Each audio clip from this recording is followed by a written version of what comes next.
The thunder rolled across the Colorado plains like a freight train barreling through the darkness, and Owen Zimmerman barely had time to stable his mare before the heavens opened up with a vengeance that only a high desert storm could deliver. He sprinted toward his modest ranch house on the outskirts of Alamosa, his boots splashing through puddles that formed almost instantly in the parched earth, and he was fumbling with his keys on the porch when he heard a soft, desperate whimper that cut through the roar of rain like a knife through butter. Owen froze, his hand on the door handle, and listened harder. There it was again, coming from beneath the wooden slats of his porch, a sound so fragile and frightened that something in his chest clenched tight. He crouched down, peering into the darkness beneath the elevated porch, and in the next flash of lightning he saw her. A woman, soaked to the bone, pressed against the foundation of his house with her arms wrapped around her knees and her dark hair plastered to her face. Her dress was torn at the shoulder, caked with mud, and she was shaking so violently he could see it even in the sporadic bursts of light from the storm. Their eyes met for just a second, hers wide with terror, and then she scrambled backward like a cornered animal. "Hey now," Owen said, keeping his voice low and steady despite his racing heart. "I am not going to hurt you, miss. You are going to freeze to death out here in this storm." She did not respond, just stared at him with those enormous eyes, and Owen could see the calculation happening behind them. Trust or run. Stay or flee. He had seen that same look in the eyes of wild horses he had tried to gentle over the years, that moment where they decided whether you were predator or friend. "My name is Owen Zimmerman. This is my ranch. You are welcome to come inside where it is warm and dry." He extended his hand slowly, palm up, non-threatening. "I have a fire going and I can make some coffee. You look like you could use both." For a long moment she did not move, and Owen stayed crouched there in the pouring rain, his hand outstretched, waiting. Then, slowly, she uncurled herself and crawled toward him. Her hand was ice cold when it touched his, and he could feel every tremor that ran through her body as he helped her out from under the porch. Up close, even in the darkness and the rain, he could see that she had a split lip and a bruise forming along her cheekbone. Anger flared hot in his gut, but he pushed it down. First things first, Owen guided her up the steps and through his front door into the warmth of his small home. The fire in the hearth cast dancing shadows on the log walls, and he felt her hesitate on the threshold, still poised to bolt. "Let me get you a blanket," he said, releasing her hand and moving toward the bedroom. He grabbed the quilt his mother had made before she passed, thick and warm.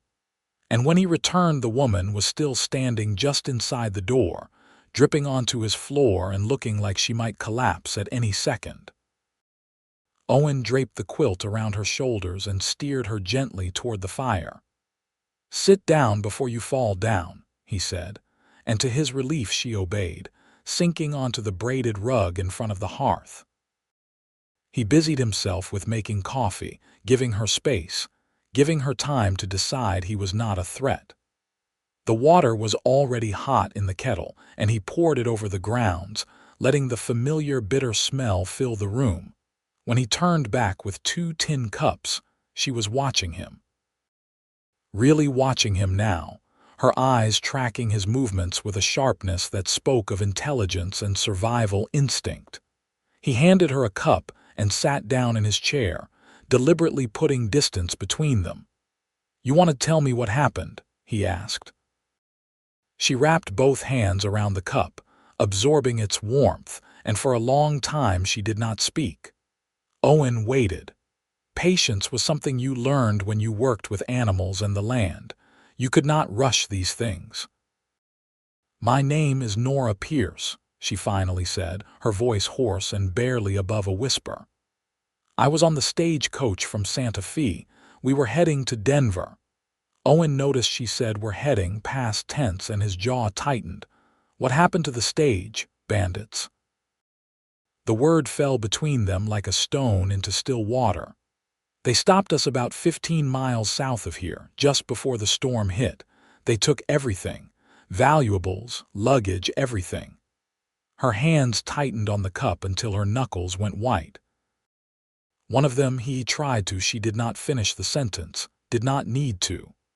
Owen could fill in the blanks himself, and that hot anger was back, burning in his chest. But you got away, he said. I ran. I just ran. I did not know where I was going, I just knew I had to get away from him. She took a shaky breath. I walked for hours in the rain. Your house was the first one I found. Owen studied her face in the firelight. She was young, probably no more than 23 or 24, with delicate features that would have been pretty if they were not currently marred by exhaustion and fear. Her dark hair was starting to dry in waves around her face, and even soaked and battered, there was something striking about her. You are safe here, he said firmly. I give you my word on that. She looked at him then, really looked at him, taking in his weathered face and the gray just starting to show at his temples. Owen was 31, old enough to have learned some hard lessons about life but young enough to still believe in doing the right thing. Whatever she saw in his face must have satisfied her, because some of the tension drained from her shoulders. Thank you, Nora whispered. You did not have to help me. Of course I did, Owen said, surprised. What kind of man would I be if I left you out there? Something shifted in her expression, a flicker of emotion he could not quite name. You would be surprised how many men would have done exactly that. The statement sat heavy in the air between them, and Owen found he had no response to that. Instead, he stood up and moved to the small kitchen area. When did you last eat? Yesterday morning. He started pulling out supplies. Bread, cold beef from last night's dinner, cheese, the last of the apple butter his neighbor Mrs. Henderson had brought over. He arranged it all on a plate and brought it to her, and the way her eyes lit up broke something in his chest. Eat, he said gently. Take your time. She did, tearing into the food with the desperation of someone who was truly starving. Owen busied himself stoking the fire and trying not to watch her too obviously. When she finally slowed down, finishing the last of the bread, she looked up at him with gratitude shining in her eyes. I do not know how to thank you, Mr. Zimmerman. Owen. Just Owen. He settled back into his chair. And you already thanked me. Now you need to get some rest. You can take my bed tonight. I will sleep out here by the fire. I could not possibly.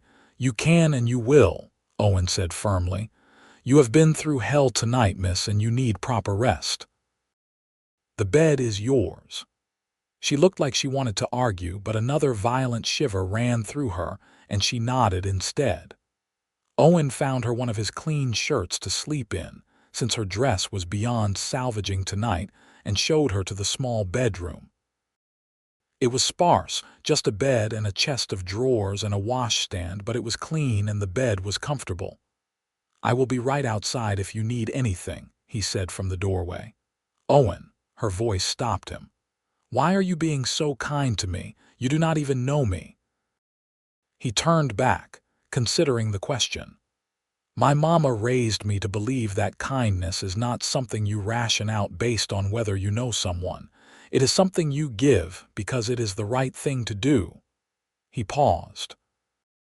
Besides, everyone deserves a safe place to land when the world gets rough. Tonight, this is yours.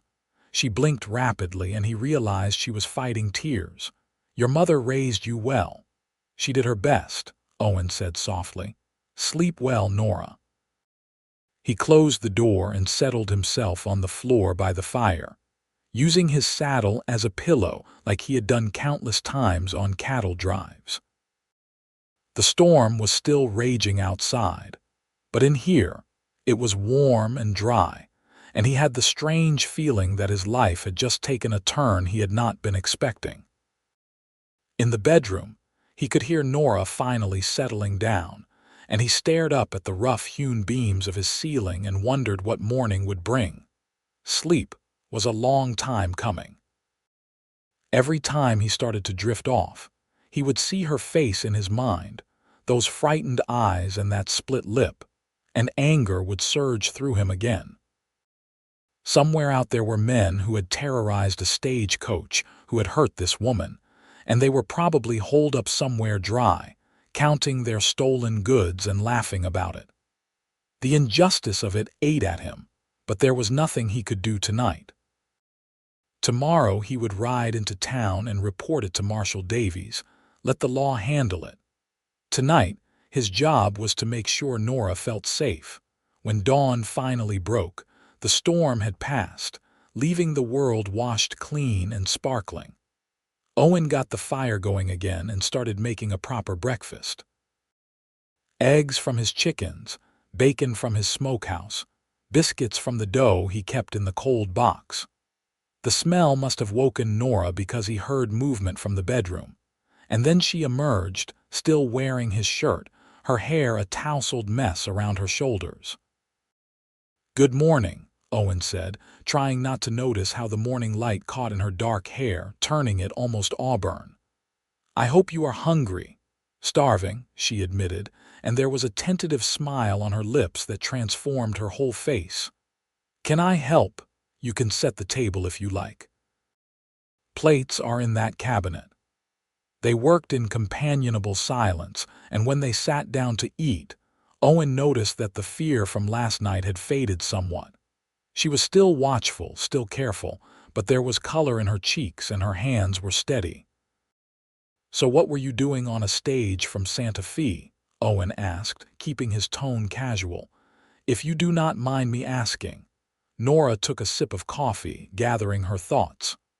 "I was working as a governess for a family there, the Harrisons. But they decided to move back east and they did not need me anymore." She looked down at her plate. "I heard there were opportunities in Denver, teaching positions, so I thought I would try my luck there. You are a teacher. I was trained to be one. My father was a schoolmaster in Missouri before he died. He made sure I got a good education." Pride flickered in her voice. "I can read Latin and do mathematics and play the piano." "That is impressive," Owen said, and meant it. "A Lamosa could use a good teacher."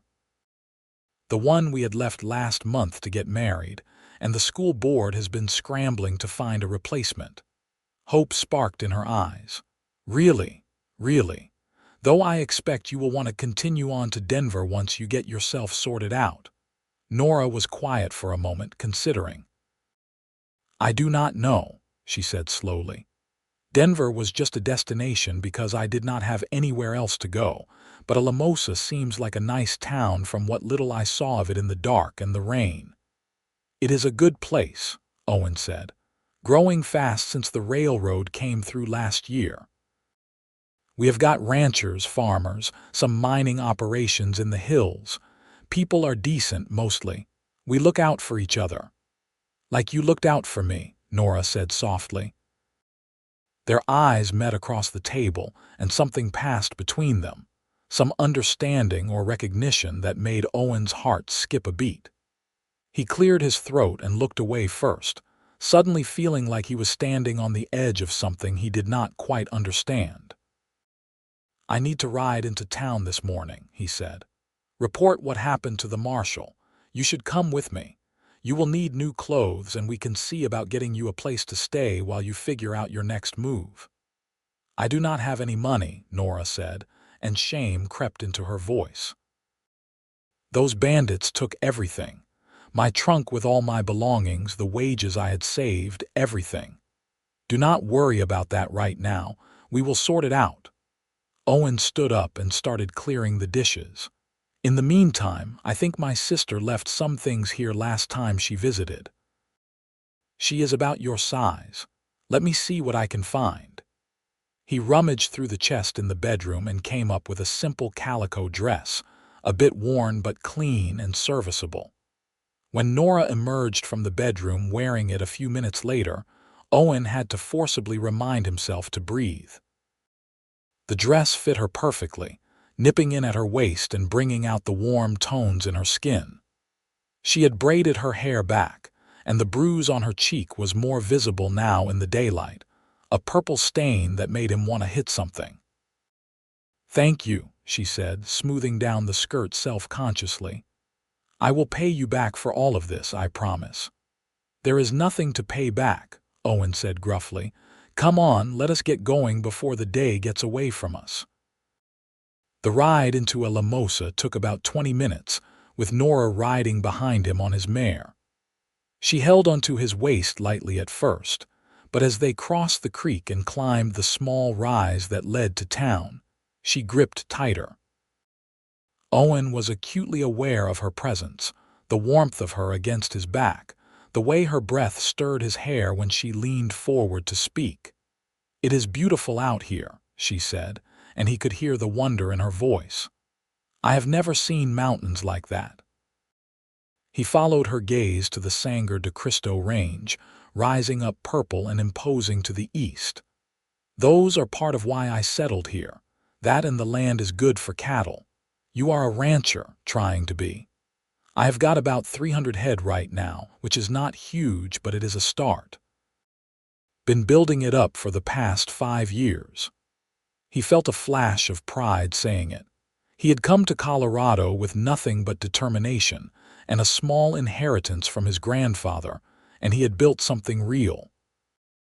Alamosa was bustling when they arrived, the main street crowded with wagons and people going about their business. The town had that raw, energetic feeling that frontier communities often had, full of possibility and hard work. Owen tied his horse up outside the marshal's office and helped Nora down, his hand steady on her waist as she slid to the ground. Marshal John Davies was a grizzled man in his 50s, with a steel-gray mustache and sharp eyes that missed nothing. He listened intently as Nora recounted what had happened to the stagecoach, asking pointed questions about the location and the descriptions of the men.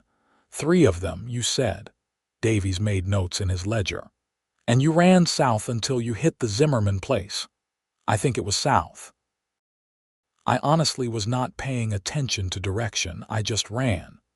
Nora's voice was steady, but Owen could see her hands trembling slightly in her lap. "That is understandable, miss." Davies looked up at Owen. "You did the right thing bringing her in. I will send word to the stage company and see if I can get a posse together to track these men. Probably long gone by now, but we have to try." "What about the other passengers?" Nora asked suddenly. "There was an older couple, the Cranstons, and a young man traveling to Denver for business." "Are they all right?" Davies's expression softened. "The driver limped into town around midnight with the Cranstons. They were roughed up but alive. The young fellow, though, he tried to fight back.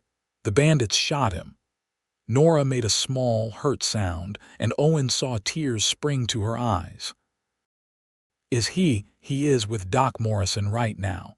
Touch and go, but the doc thinks he will pull through." Davies closed his ledger. "You were smart to run, Miss Pierce. Could have been a lot worse." After they left the marshal's office, Owen took Nora to the general store. Mrs. Chen, who ran it with her husband, took one look at Nora's bruised face and immediately swept her into the back room, clucking sympathetically. Owen waited out front, examining a new bridle he did not need, and tried not to think about how natural it had felt to have Nora's arms around him on the ride into town. "She is a pretty one, Mrs. Chen said, materializing beside him with that uncanny ability she had to move silently despite her small frame. "And you brought her in yourself.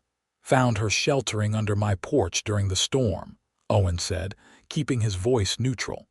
"She was on the stage that got robbed."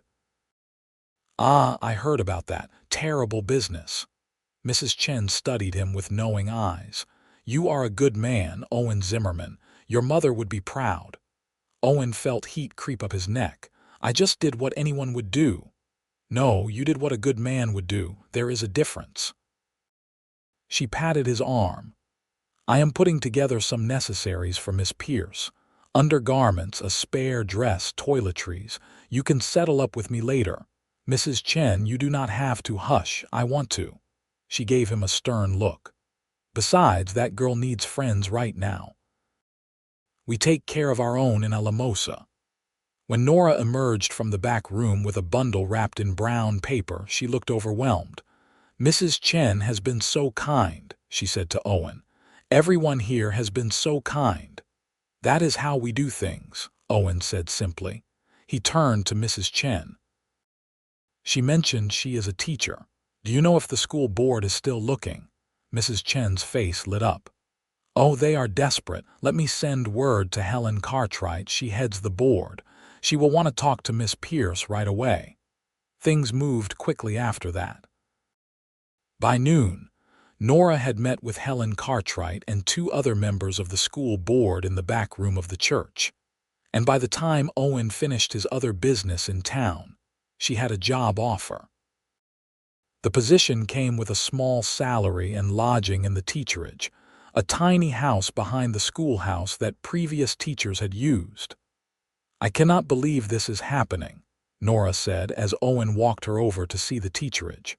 Her eyes were shining. "This morning I woke up with nothing, and now I have a job and a place to live."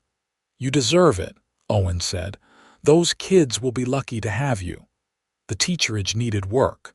There was no denying that. The previous occupant had left it in rough shape, with dust coating every surface and a broken window in the bedroom. But it had good bones, a functional fireplace and a separate bedroom, which was more than many people had. "I can fix that window for you," Owen found himself saying. "And I will bring by some furniture I have extra at my place." Nora turned to him, and there was something in her expression that made his chest tight. "You have already done so much for me. I cannot ask you to do more. You are not asking, I am offering." He met her eyes steadily. "Besides, I want to make sure you are settled properly." "Why?" The question was soft but direct. "Why do you care so much about a stranger?" Owen considered the question, really considered it. Why did he care? It would have been easy to say it was just basic human decency, that he would do this for anyone. But standing there in that dusty little house with the afternoon sun streaming through the windows and highlighting the copper in her dark hair, he knew it was more than that. There was something about Nora Pierce that called to something deep in him, some recognition that went beyond logic or reason. "I do not think you are a stranger anymore," he finally said. "Feels like you are supposed to be here, in Alamosa. Does that sound crazy?" "Maybe a little," Nora said, but she was smiling. "But in a good way." They spent the rest of the afternoon cleaning the teacherage, and Owen was surprised by how easy it was to work alongside her. She was not afraid of hard work, rolling up her sleeves and attacking the dust and grime with determination. By the time the sun started to set, the place looked almost habitable. Owen had replaced the broken window with a piece he borrowed from the hardware store, and Nora had scrubbed the floors until they gleamed.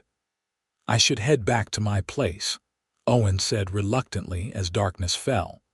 "But I will be back tomorrow with that furniture I promised. And some supplies to get you started." "Owen." Nora caught his hand as he turned to leave, her fingers warm against his. "Thank you for everything. I do not think I would have survived last night if you had not found me." "I am glad I did," he said quietly. "Find you, I mean." There was a moment where they just stood there, hands linked, and Owen felt the world narrow down to just the two of them. Then Nora let go and stepped back, and the moment passed. "Good night, Owen." "Good night, Nora.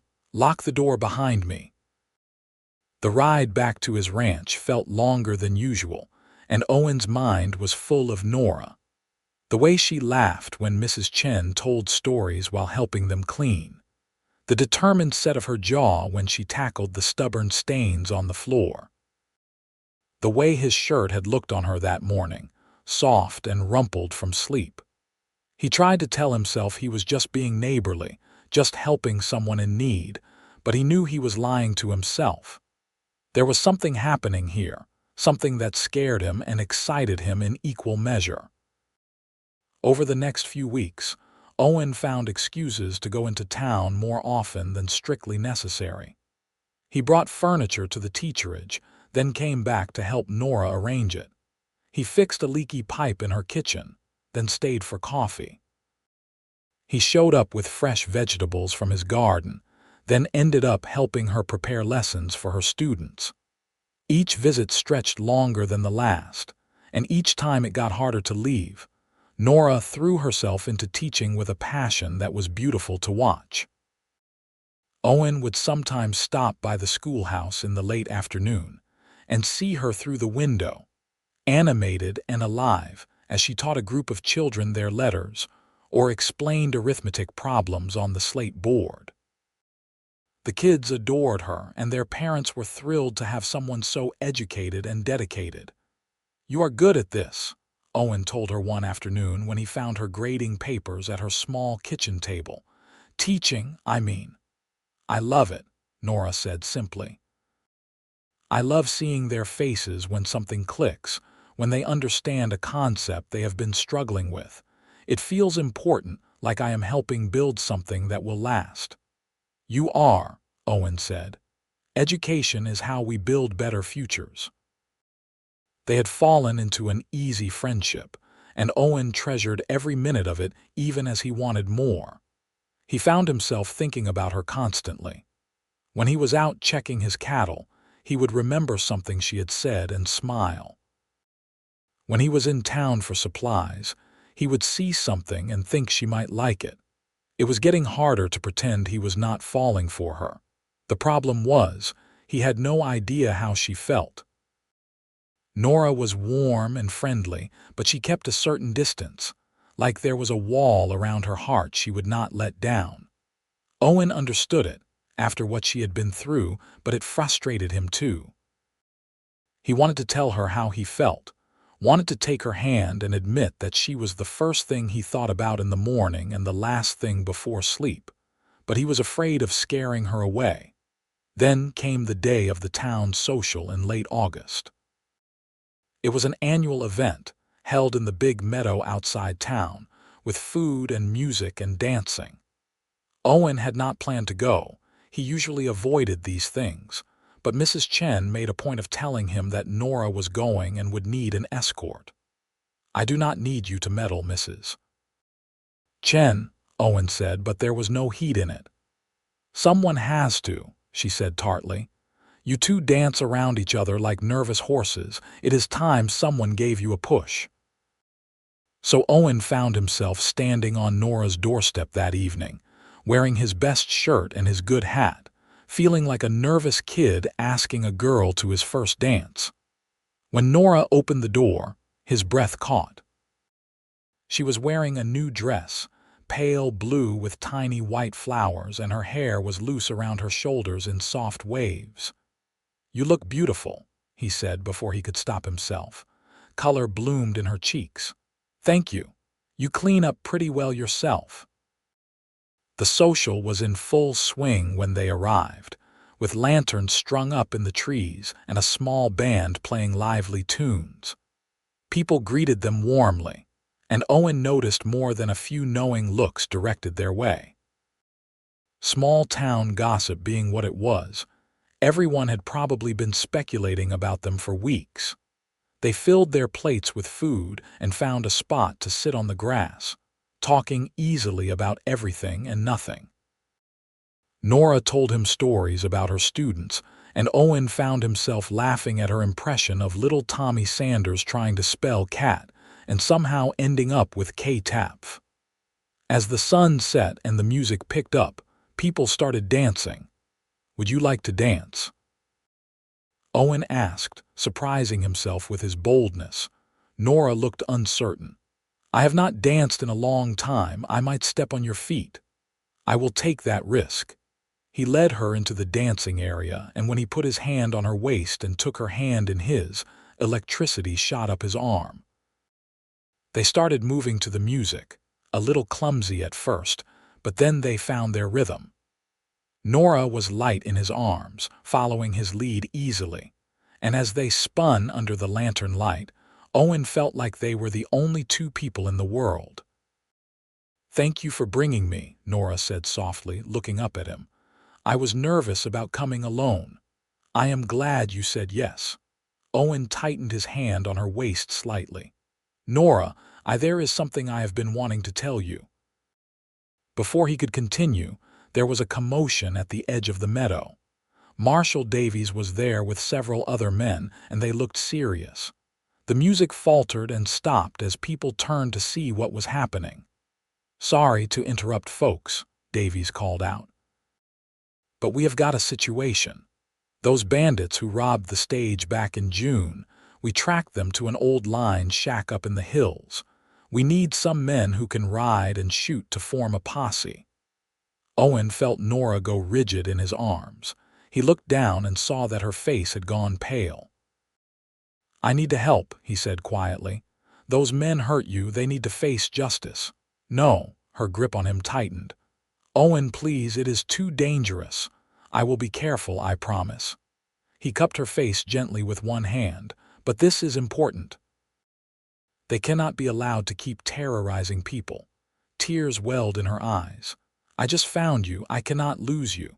The raw emotion in her voice hit him like a physical blow. "Nora, I know I have been keeping you at arm's length," she said in a rush. "I know I have been scared to let you get too close. But the truth is, I think about you all the time. You are the best part of my day, every day. And the thought of something happening to you," Owen did not let her finish. He kissed her, right there in front of the whole town, and she kissed him back with a desperation that told him everything he needed to know. When they finally broke apart, there were tears streaming down her face. "I will come back," he promised. "I swear to you I will come back." The posse rode out within the hour, 12 men armed and determined. Owen tried to focus on the task at hand, but his mind kept drifting back to Nora, to the way she had kissed him, to the promise he had made. The line shack was about 10 miles out, tucked into a canyon that provided natural cover. They approached at dawn, horses moving quietly through the pre-dawn darkness. Davies made it clear that they wanted to take the bandits alive if possible. "We do this by the book," he said. "Surround the shack, call for them to come out peacefully. Only shoot if they shoot first." But things did not go according to plan. One of the bandits must have heard them coming because suddenly shots rang out from the shack, bullets kicking up dirt around the horses. The posse scattered, taking cover behind rocks and trees, and returned fire. The fight lasted maybe 20 minutes, but it felt like hours. Owen found himself behind a boulder, methodically firing and reloading, trying not to think about Nora waiting back in town. In the end, 2 of the bandits were killed in the shootout, and the third surrendered when the shack caught fire from a stray shot. Marshal Davies dragged him out, coughing and defeated, and tied his hands. It was over. Owen rode back to Alamosa with smoke still clinging to his clothes and exhaustion weighing on him like a physical thing. The sun was well up by the time they reached town, and he saw Nora before she saw him. She was standing outside the teacherage, her arms wrapped around herself, and the look on her face when she spotted him was worth everything. She ran to him, not caring about propriety or what people might think, and he barely had time to dismount before she was in his arms. "You came back," she sobbed against his chest. "You came back." "I promised, did I not?" He held her tight, breathing in the scent of her hair, feeling like he had finally come home. They stood there for a long time, just holding each other, and when they finally pulled apart, Owen kept his hands on her shoulders. "Nora, last night you said I meant it," she interrupted. "All of it. I have been falling for you since that first night when you gave me your bed and your kindness and asked for nothing in return. I tried to fight it because I was scared, but I am done being scared." "Good," Owen said and kissed her again. Because I love you. I think I have loved you since I found you under my porch, scared and shaking and still so brave. I love you too, Nora whispered. So much it terrifies me. Then let us be terrified together. They spent the rest of that day together, talking and planning and dreaming.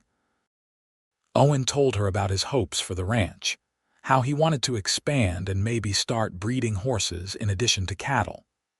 Nora told him about her dreams of opening a real school with multiple rooms and books for all the children.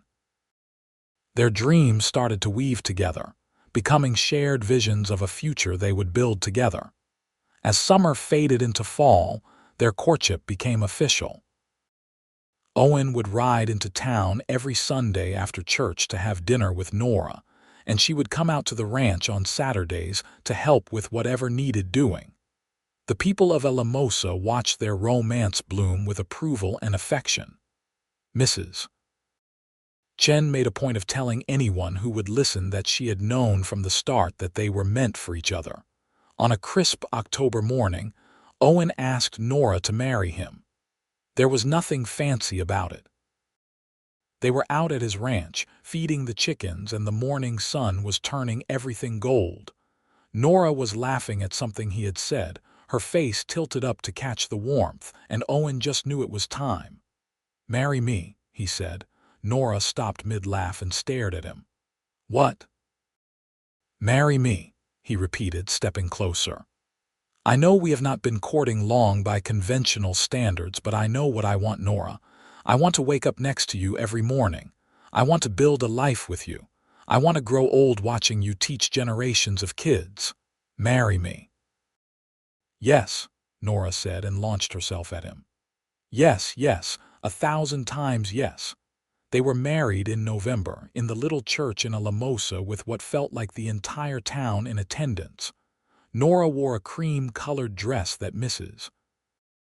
Chen and several other women had helped her sew, and Owen wore a new suit that felt stiff and uncomfortable, but was worth it for the look on Nora's face when she saw him.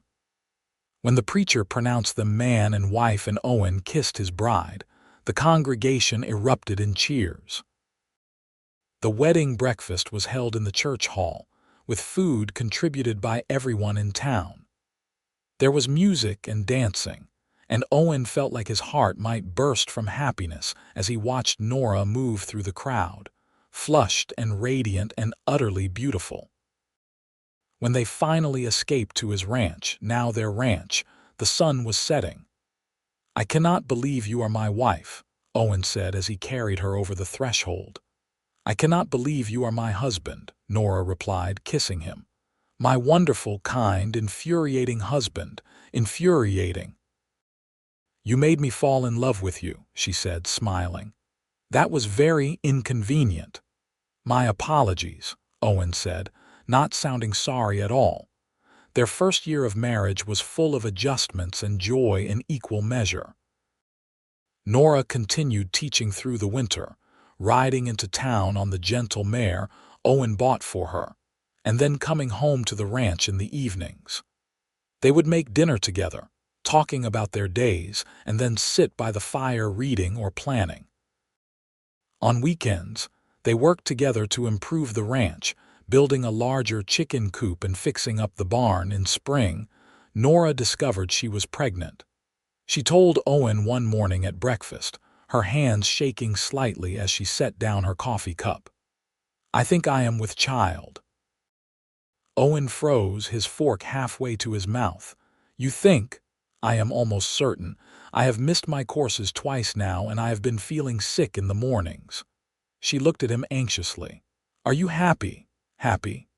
Owen pushed back from the table and swept her into his arms, spinning her around. "Nora, I am over the moon. We are going to have a baby." They decided that Nora would continue teaching through the end of the school year and then take time off to prepare for the baby. The students were sad to hear their teacher would be leaving, but excited about the prospect of a baby. Little Sarah Martinez brought Nora a hand-carved rattle that her father had made, and Tommy Sanders drew her a picture of what he thought the baby would look like. which was mostly just a round blob with 2 dots for eyes. Their son was born in October, a healthy baby boy with a strong set of lungs and his father's dark hair. They named him Ethan, after Owen's grandfather. Holding his son for the first time, Owen was overwhelmed by a wave of love so intense it brought tears to his eyes. "We made this," he said to Nora, who was exhausted but smiling. "We made this perfect little person." "He has your nose," Nora said sleepily. "Poor kid," Owen joked, and Nora swatted him weakly. The following years brought more changes. Owen's ranch continued to grow and prosper, and he hired on a couple of hands to help with the work. Nora stayed home with Ethan for the first 2 years, but when he was old enough, she started teaching again, this time running lessons from their ranch for the children of neighboring families. She loved having Ethan toddle around while she taught, and the other children treated him like a little mascot. When Ethan was 3, their daughter was born. They named her Rose, and she came into the world with her mother's delicate features and a temperament as sunny as a summer day. Where Ethan was serious and thoughtful, Rose was all laughter and mischief. Owen adored them both with a fierceness that sometimes scared him. Life settled into a rhythm that felt both comfortable and exciting. The ranch prospered enough that Owen was able to buy more land, expanding their holdings. Nora's informal school grew until she had nearly 15 students coming regularly, and the community started talking about building a proper schoolhouse on ranch land. Owen and Nora's home became a gathering place, known for their hospitality and warmth.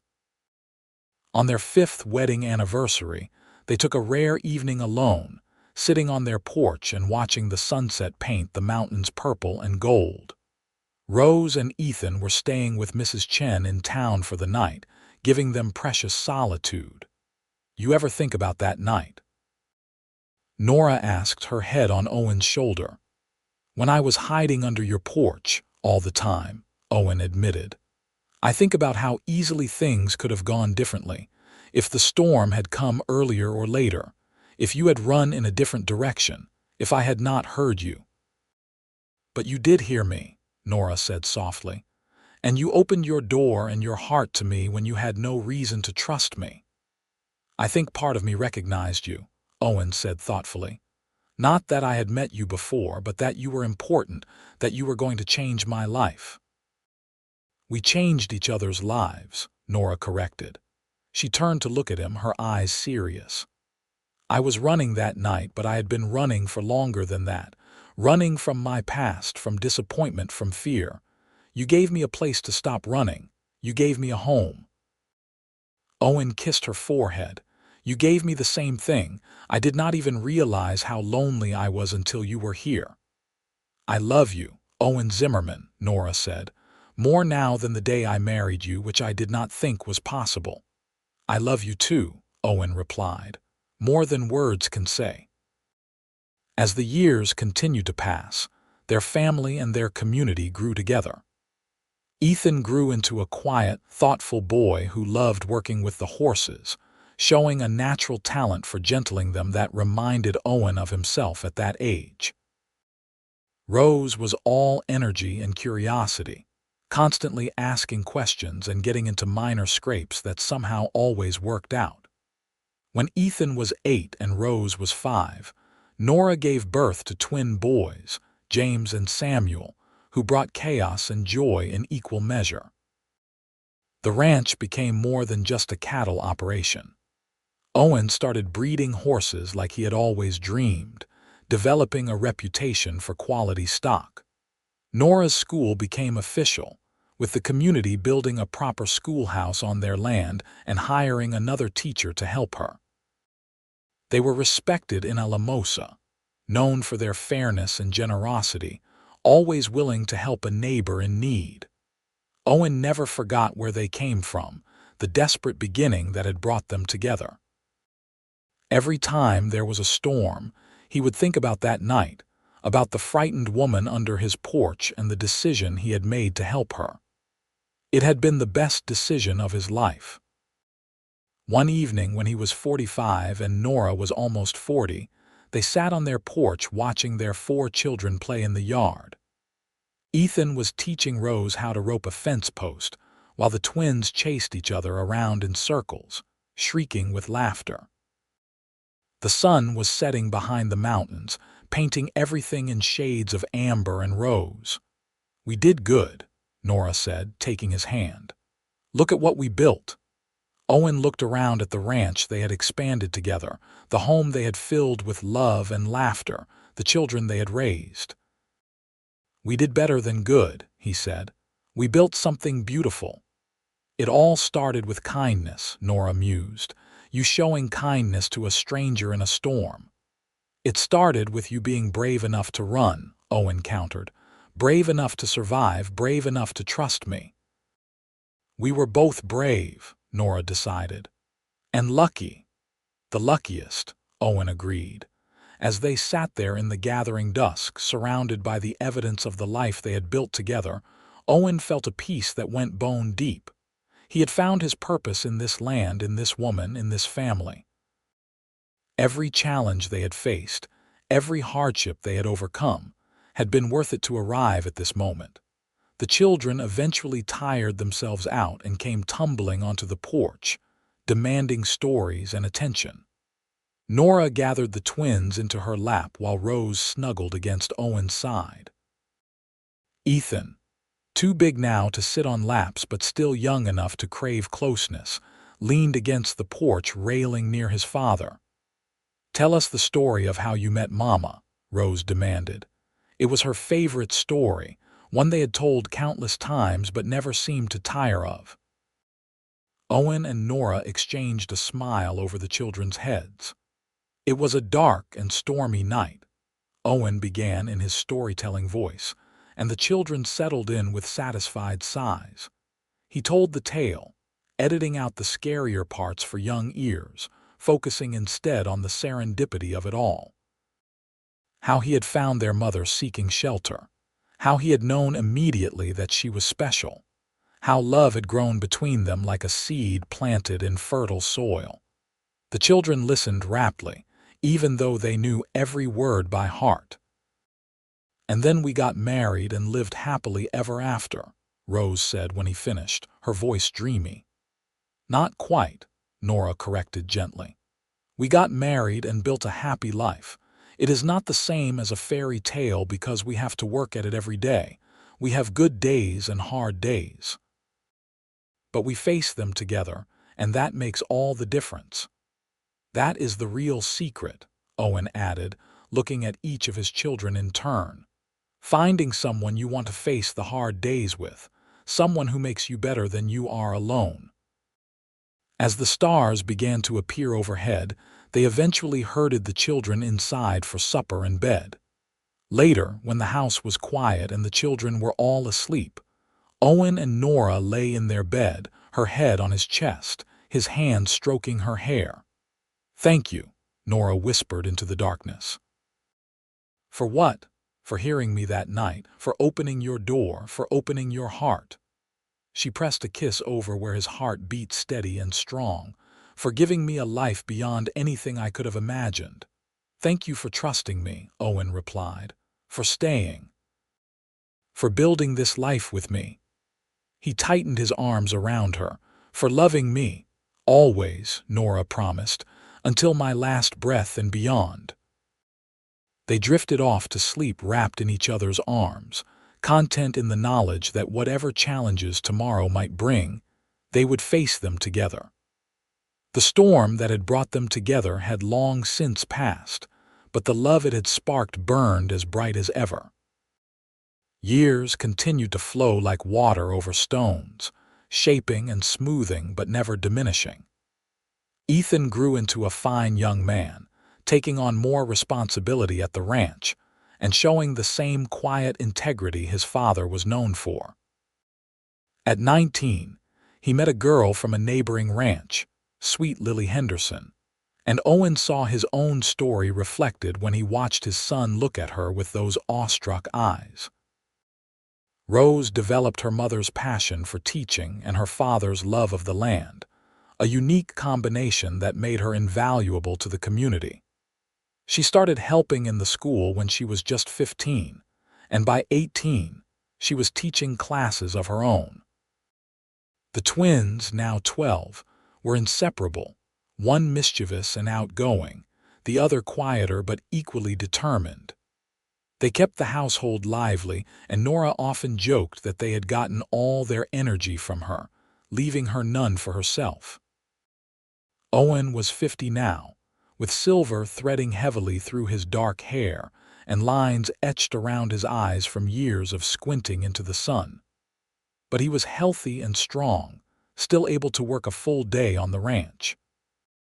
Nora, at 44, was still beautiful to him, though she laughed when he said so and pointed out the gray in her own hair and the softness around her middle from bearing 4 children.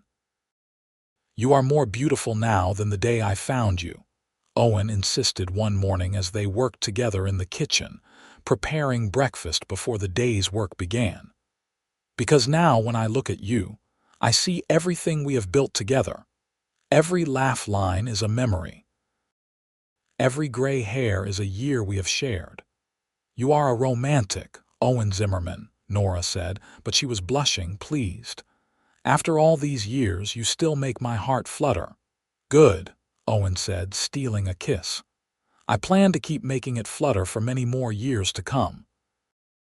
On a warm afternoon in May, Ethan brought Lily to meet them officially, to ask for their blessing on his proposal. Owen watched his son stumble over the words, nervous and earnest, and felt a swell of pride. This was how it should be. The next generation growing up, falling in love, building their own lives. "You have our blessing," Owen said, putting the young man out of his misery. "But you should know, marriage is work. Good work, rewarding work, but work nonetheless." "Your father is trying to sound wise," Nora added with a smile. "What he means is that love is not just a feeling. It is a choice you make every day. Choose each other, even on the hard days, and you will be fine." Ethan and Lily were married that September in the same church where Owen and Nora had wed 20 years earlier. As Owen watched his son take his vows, he felt the circle of life completing itself. This was what it was all about, building something that lasted beyond yourself. Creating a legacy of love and family and community. The ranch continued to thrive, but Owen found himself thinking more about legacy and less about expansion. He started teaching Ethan more about the business side of things, preparing to eventually hand over the reins. Not yet. He was not ready to retire yet, but someday. He wanted to make sure Ethan was prepared. "You have built something remarkable here," Ethan told him one day as they surveyed the ranch from horseback. The herd had grown to over 1,000 head now, and the horse breeding operation was known throughout Colorado. "I hope I can maintain it." "You will do more than maintain it," Owen said confidently. "You will make it your own. Put your own stamp on it. That is what each generation should do." When Owen was 54, he became a grandfather. Ethan and Lily's daughter, Emma, came into the world with a lusty cry and a full head of dark hair. Holding her for the first time, Owen was transported back to the day Ethan was born, that overwhelming rush of love and terror and joy. "She is perfect," he told Lily, who was tired but radiant. "You both did good." "Grandpa suits you," Nora teased later as they rode back to their own house. Their youngest were 15 now, almost grown, and the house often felt too quiet. But the prospect of grandchildren added a new excitement to life. "Grandma suits you too," Owen replied, "though you are too young and beautiful to be anyone's grandma." "Flatterer," Nora said fondly. Life settled into a new rhythm, one marked by the passage of seasons and the milestones of their growing family. Rose met a young lawyer who had moved to Alamosa, a man named Thomas Wright, who was as passionate about justice as she was about education. They courted for a year before marrying, and Owen walked his daughter down the aisle with a mixture of joy and sorrow, happy for her but already missing her presence in their daily lives. The twins eventually stopped being quite so identical in personality. Samuel decided he wanted to study veterinary medicine and left for Denver to pursue his education. James stayed on the ranch, working alongside his father and brother, content with the land and the animals and the rhythm of ranch life. Both paths made Owen proud. On their 30th wedding anniversary, Owen surprised Nora with a trip. They left the ranch in Ethan and James's capable hands and took the train to Denver, staying in a fine hotel and seeing the city sights. Nora was enchanted by the opera house and the museums, while Owen found he most enjoyed simply walking the streets with his wife on his arm, watching her face light up with wonder. "Thank you for this," Nora said on their last night, as they sat in the hotel restaurant over a fancy dinner. "I never expected to see such places." "You deserve to see the world," Owen said. "You have given me everything, Nora. The least I can do is show you a bit of what is out there." "You are what is out there," Nora replied, reaching across the table to take his hand. "You are my world, Owen. Everywhere else is just scenery." Back home, the ranch welcomed them like an old friend. Owen realized as they rode up the familiar path that he had missed the land and the mountains and the way the light hit the peaks at dawn. This was home in a way no other place could ever be. As Owen moved into his late 50s, he began to slow down a bit. Not dramatically, but enough that he noticed. His back ached some mornings, and he did not bounce back from long days in the saddle quite as quickly. Nora fussed over him, making him rest more, and he grumbled but secretly loved the attention. "You are not invincible, you know," she scolded when she caught him trying to mend fence in the heat of the day. "I know," Owen said, "but I am not ready to sit in a rocking chair yet either." "There is a middle ground between working yourself to death and rocking on the porch," Nora pointed out. "Let Ethan and James handle more. That is why you have sons." She was right, of course. She usually was.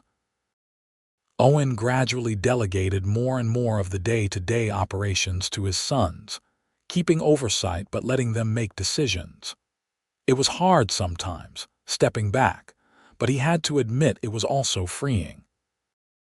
He had more time to spend with Nora, more time to enjoy his grandchildren, more time to simply appreciate the life they had built. By the time Owen was 60, he and Nora were fully into their roles as matriarch and patriarch of a sprawling family. Ethan and Lily had given them 2 more grandchildren, a boy and another girl. Rose and Thomas had 2 children of their own. Samuel had married while in Denver and brought his bride back to visit regularly. Even the twins were settled now, James with a local girl and Samuel with his Denver wife.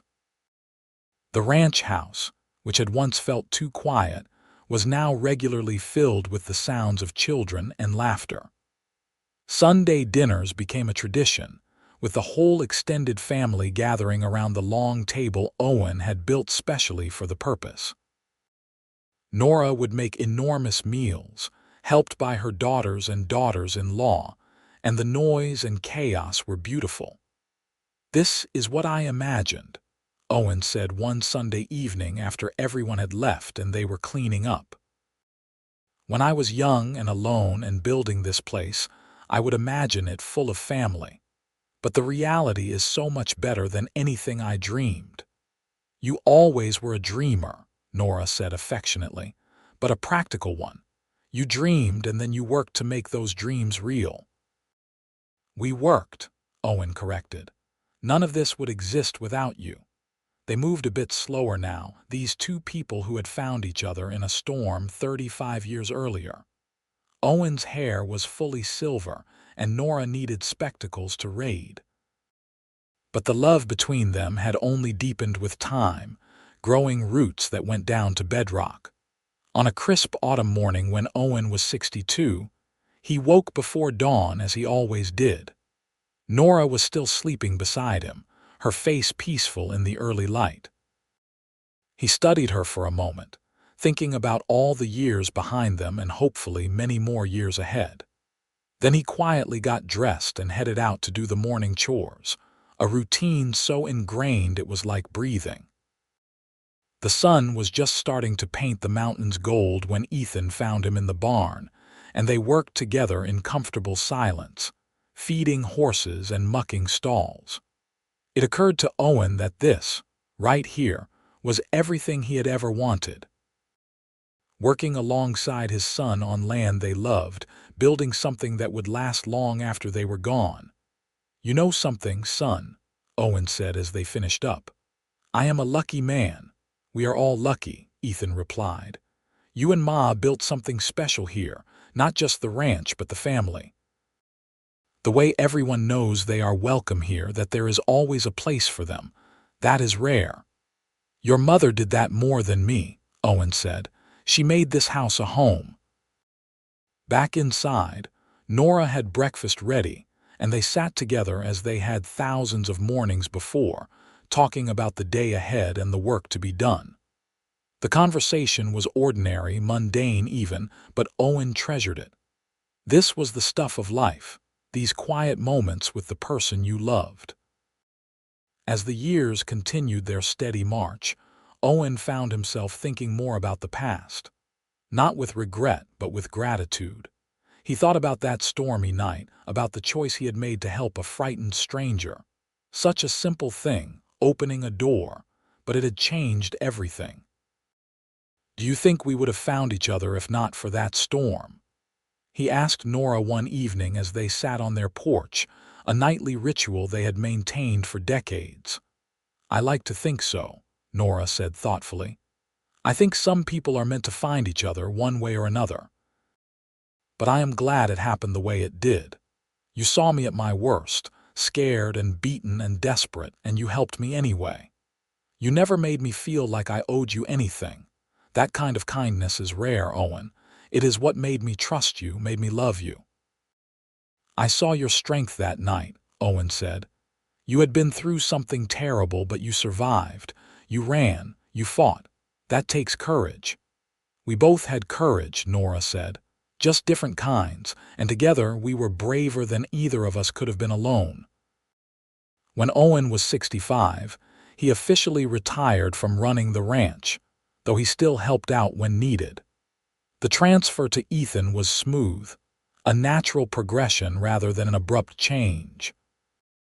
Owen found he enjoyed having more free time, enjoyed being able to spend lazy afternoons reading or working in the garden Nora had cultivated over the years. Their children were all settled now, with families of their own, and the grandchildren were growing up fast.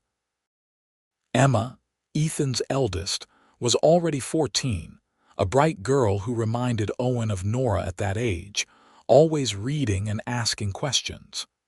The younger grandchildren ran wild on the ranch, creating the same kind of memories their parents had. "We did it," Nora said one night as they prepared for bed. "We raised our children, built our home, created this legacy. We actually did it." "I never doubted we would," Owen said, which was not entirely true but felt true now looking back. "Liar," Nora said fondly. "You doubted plenty. We both did, but we kept going anyway." "Because I had you," Owen said simply.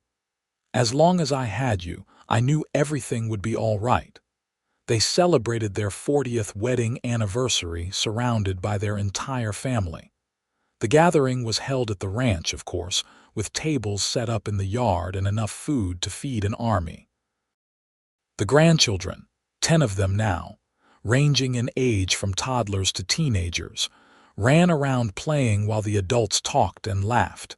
Standing there, looking around at the family they had created, Owen felt overwhelmed with gratitude. Every person here existed because of that choice he made 40 years ago to open his door to a stranger in need. Every laugh, every smile, every moment of joy, it all traced back to that stormy night. "What are you thinking?" Nora asked, slipping her hand into his. That I would do it all again, Owen said. Every hardship, every challenge, every difficult moment, I would do it all again in a heartbeat to end up right here. Me too, Nora said softly. You gave me a life, Owen, a real life, full and rich and beautiful. I was lost that night, running with no destination, and you gave me a place to belong. We gave each other that, Owen said. Neither of us was complete until we found each other.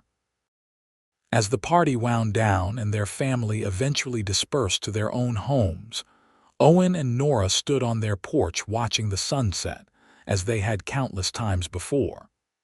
The mountains stood eternal in the distance, witness to all the years they had shared. I hope we have many more years together, Nora said quietly. But if we do not, I want you to know these 40 years have been enough. They have been more than enough. You made me happier than I ever thought possible. Do not talk like that, Owen said, pulling her close. We have plenty of time left. I plan to be cranky old folks together, arguing about nonsense and spoiling our great-grandchildren. Nora laughed. That does sound nice. It will be nice, Owen insisted.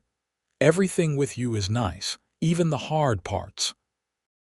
They stood there as the stars began to appear, wrapped in each other's arms, two souls who had found their home in each other. The wind whispered through the grass, carrying the scent of hay and horses and the earth they had worked for so long. This was their legacy, not just the land or the cattle or even the family, but the love that had sustained and nourished all of it. As they finally went inside for the night, Owen took one last look at the ranch spread out before them. Tomorrow would bring new challenges, new joys, new moments to treasure.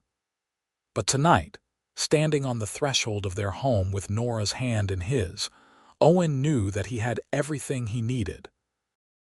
He had made a simple choice 40 years ago to help someone in need, and that choice had given him a lifetime of love. The door closed behind them, shutting out the night, enclosing them in warmth and light and the comfort of home. And if you listened carefully, you might have heard laughter floating on the evening air, the sound of two people who had found their way through storms and struggles to arrive at something precious, and true, a love that would endure as long as the mountains themselves, steadfast and unshakable, a testament to the power of kindness and the courage to open your heart.